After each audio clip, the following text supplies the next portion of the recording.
नमस्कार। आज हम बात करते हैं ऑप्टिकल फाइबर के बारे में। देखिए, हमारे माननीय प्रधानमंत्री जी ने स्वतंत्रता दिवस पर राष्ट्र के नाम जो संबोधन किया, उस संबोधन में उन्होंने कहा है कि 1000 दिनों के अंदर देश के 6 लाख गांवों को ऑप्टिकल फाइबर से जोड़ा जाएगा। अब बहुत से लोगों को ये पता नहीं है कि आखिर ऑप्टिकल फाइबर क्या है, इसलिए आज हमारा ये टॉपिक इसी विषय पर आधारित है, ऑप्टिकल फाइबर। हम थोड़ी सी इसके बारे में चर्चा करेंगे। देखिए, ऑप्टिकल फाइबर यदि आप इसको हिंदी में देखें तो इसका नाम है प्रकाश तंतु। ठीक है। आज दुनिया में हम सब इंटरनेट का इस्तेमाल कर रहे हैं, लेकिन बहुत से लोगों को पता नहीं है आखिर इंटरनेट काम कर कैसे रहा है। देखिए, प्रकाश तंतु है, उसको हम बनावट के आधार पे देखें तो ये कांच या प्लास्टिक का बना होता है। किसका बना होता है? कांच या प्लास्टिक। और इसका जो साइज़ है वो बहुत ही पतला होता है, और वो पतला इतना है कि वो बाल से भी कम है, यानी इसकी मोटाई बाल से भी कम होती है। हमारे बाल देखिए कितने मोटे, उससे भी कम है। अब इसकी हमें संरचना देखें तो देखिए, इसमें मुख्य रूप से 2 पार्ट होते हैं। कितने पार्ट होते हैं? 2। जो पार्ट हैं, उन 2 पार्टों की अपन बात करें तो वो पार्ट हैं कोर और क्लैडिंग। कौन कौन से पार्ट हैं? कोर और क्लैडिंग। ये देखिए, अंदर का पार्ट है, इसको कोर कहते हैं, और बाहर का जो पार्ट है उसको क्लैडिंग कहते हैं। क्या कहते हैं? क्लैडिंग। ये दोनों ही जो पार्ट हैं वो दोनों ही ट्रांसपेरेंट यानी पारदर्शी होते हैं, जिनके आर पार हम देख सकते हैं। ये ट्रांसपेरेंट है, कोर अंदर का पार्ट है और क्लैडिंग उसके बाहर का। ये 2 मुख्य पार्ट होते हैं किसके? प्रकाश तंतु या ऑप्टिकल फाइबर के। ठीक है। लेकिन इनके बाहर एक तीसरी परत भी होती है, वो होती है इनकी सुरक्षा परत। ठीक है। यानी मुख्य रूप से परतें 2 ही हैं, लेकिन बाहर तीसरी यदि परत है तो वो सुरक्षा परत के रूप में काम करती है। देखिए, इनमें क्या होता है, ये ऑप्टिकल फाइबर जैसे हम बात कर रहे हैं कांच या प्लास्टिक से बने होते हैं, इनका इस्तेमाल लगातार बढ़ता जा रहा है। और इसमें कारण क्या है? देखिए, ये ऑप्टिकल जैसे प्रकाश, नाम से ही पता चल रहा है, हम इंटरनेट का इस्तेमाल कर रहे हैं, सूचना को बहुत लंबी दूरी तक पहुंचा रहे हैं, लेकिन ये सूचनाएं आखिर जा कैसे रही हैं? देखिए, जो सूचना है वो इन प्रकाश तंतु में बिजली के संकेतों के रूप में या इलेक्ट्रिक संकेतों के रूप में नहीं जाती, बल्कि वो प्रकाश के रूप में जाती हैं। हमेशा ध्यान रखिए, प्रकाश की गति है वह बहुत तेज होती है। ठीक है। तो यहाँ संकेत है वो बिजली के रूप में नहीं जाकर, इलेक्ट्रिक के रूप में नहीं जाकर, प्रकाश के रूप में जाते हैं।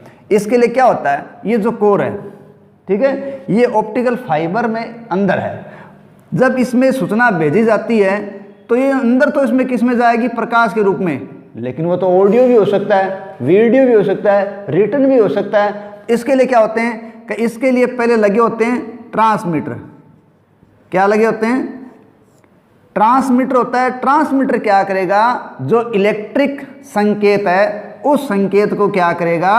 कोर पर इस प्रकार विशेष कोण से डालेगा। ठीक है। कोण, ये जो विशेष कोण से डालेगा तो उस प्रकाश का कोर भाग के अंदर, ये कोर भाग अंदर वाला, उस कोर भाग के अंदर पूर्ण आंतरिक परावर्तन होगा। क्या होगा?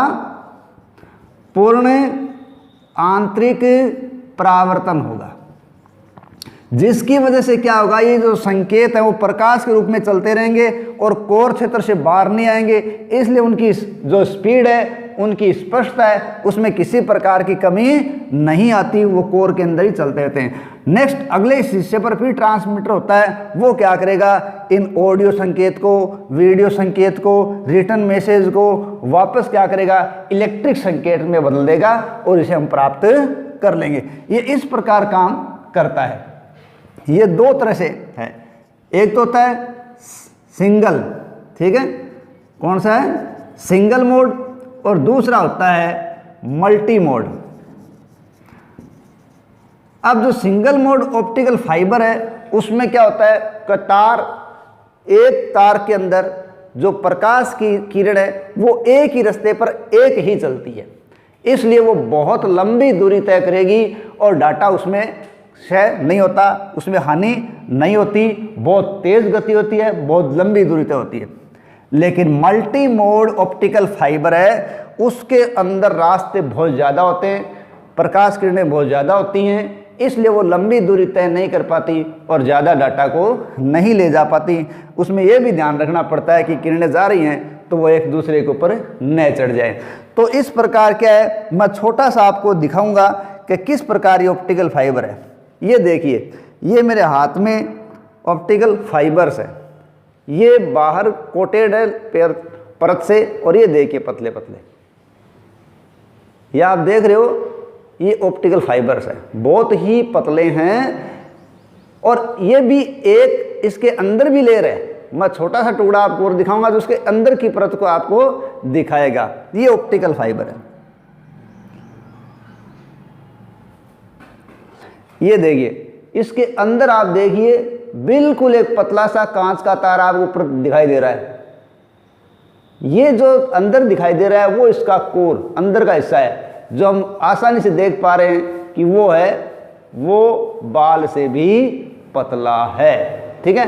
तो ये है ऑप्टिकल फाइबर जो हमारे डाटा को बहुत दूर, बहुत तेज और बहुत ज़्यादा मात्रा में ले जाने में कामयाब होता है, ठीक है। तो इस प्रकार हम इसको देख सकते हैं।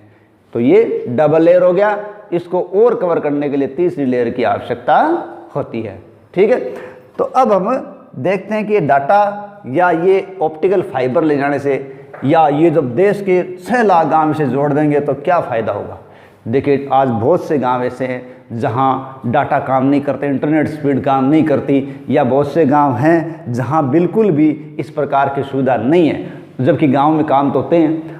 तो गांव के अंदर उन इंटरनेट की सुविधाओं को पहुंचाने के लिए ये बहुत बड़ा क्रांतिकारी कदम है, और ये बहुत ही लाभकारी होगा। कैसे, कई इनके फायदे बहुत ज़्यादा हैं। एक तो ऑप्टिकल फाइबर लेने से इसमें ऊर्जा की बहुत कम मात्रा में हानि होती है, पूरी की पूरी स्पीड वहाँ पहुँचती है, बहुत ही तेज़ गति के साथ बहुत ही ज़्यादा मात्रा में डाटा है वो दूर दूर तक ले जाए जा सकते हैं। फिर ऑप्टिकल फाइबर बहुत ही पतले होते हैं, जो आपने देख ही लिए, और बहुत ही हल्के होते हैं, इसलिए इनको ले जाना आसान काम है। दूसरी बात, सूचना है वो प्रकाश के रूप में गमन करती है, कोई इलेक्ट्रिक रूप में गमन नहीं करती, इसलिए किसी प्रकार के झटके की कोई संभावना नहीं है। और प्रकाश है वो 3 लाख, कितना है, 3 लाख किलोमीटर प्रति सेकंड के हिसाब से गति करता है।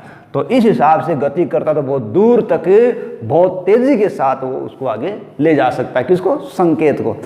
इसकी सिक्योरिटी बहुत टाइट है, उसमें जल्दी सी कोई सेंधमारी करना आसान काम नहीं है, ठीक है। और ये जल्दी से खराब भी नहीं होते, और सूचनाओं को बहुत ही सुरक्षित तरीके से दूर दूर तक पहुंचाने में काम करते हैं। अब यहाँ इसमें थोड़ी सी दिक्कत क्या है, दिक्कत ये है कि ये बहुत महंगा सिस्टम है, बहुत ही महंगा पड़ता है इसको तैयार करना। दूसरों, इसका सेटअप करना भी, यानी इसको सेटअप करना भी कोई आसान काम नहीं है, बहुत ही हार्ड काम है। और तीसरी बात यह है कि ये जो रिपेयर है, जल्दी से इसको रिपेयर की आवश्यकता नहीं होती है, लेकिन फिर भी जब कभी से रिपेयर की आवश्यकता होती है तो बहुत ही ट्रेंड और कुशल कारीगरों की आवश्यकता होती है। तो ये था थोड़ा सा ऑप्टिकल फाइबर के रूप में जानकारी कि ऑप्टिकल फाइबर आज की सूचना तंत्र के अंदर क्रांतिकारी काम हो सकता है, जो प्रत्येक गांव को जोड़ने का बहुत ही उत्तम साधन होगा।